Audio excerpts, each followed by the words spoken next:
Au Togo, les états de service dans les hôpitaux sont encore précaires malgré les efforts consentis pour leur amélioration. Si dans certains cas, la cause est relative au manque de matériel, d'autres sont attribués aux manquements professionnels qui induisent des fois des décès.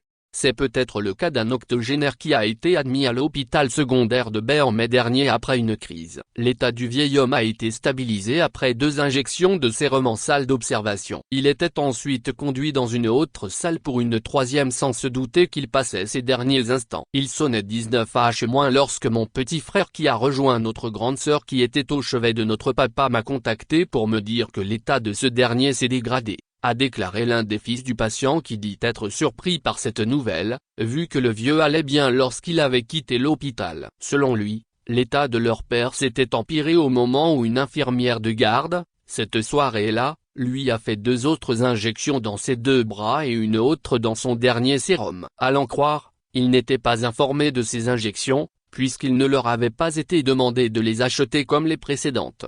Suite à cela, il nous était demandé d'évacuer sous oxygène notre papa au CHU Campus. Grande fut notre surprise d'apprendre que la bouteille d'oxygène dans l'ambulance était vide. Pire, le technicien chargé de changer la bouteille était introuvable et nous avions dû l'évacuer sans oxygène. Arrivé sur les lieux, on nous fit savoir qu'il n'y a pas de place au CHU Campus. On n'a pas pu non plus nous trouver de l'oxygène pour l'aider dans sa lutte de survie. Nous avions donc pris la direction du CHU Sylvanus Olympio toujours sans l'oxygène, a déclaré la même source. Pendant ce temps, le patient souffrant depuis quelques années d'hémiplégie tente bien que mal de livrer une bataille ultime contre son destin qui semble sceller un pacte avec la mort. Il s'éteignait peu à peu devant ses enfants qui le regardaient sans défense avec amertume. Mais comme s'ils n'étaient toujours pas au bout de leur peine, la situation devient tout autre au CHU Sylvanus Olympio. Arrivé au CHUSO, un aide-soignant lui a pris les constances et nous a dit d'attendre le docteur qui, après 15 minutes, n'est pas arrivé. J'ai dû interpeller l'aide-soignant qui m'a indiqué le bureau de ce dernier. Ainsi, je suis allé et j'ai trouvé une interne que j'ai interpellée pour qu'elle s'occupe de notre papa. Devant le patient, elle me demande si nous disposons des gants et j'ai dit non. Elle nous dit alors qu'elle part chercher les gants mais ne revient qu'après une quinzaine de minutes. À son retour,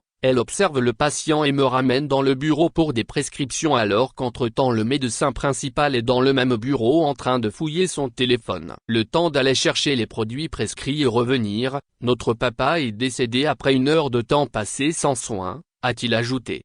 La famille du défunt prenant acte de cette situation tragique a saisi un responsable du syndicat national des praticiens hospitaliers du Togo, SINFO, qui a promis faire des enquêtes et faire un retour après une mission à l'intérieur du pays. Retour qui n'a jamais été fait. Une 2e tentative d'interpellation sera soldée par un échec. Quoi qu'il en soit, les proches de l'octogénaire souhaitent attirer l'attention des voix autorisées à être plus regardants dans les activités des professionnels de santé dans les hôpitaux et que les concernés par cette affaire soient traduits en conseil de discipline.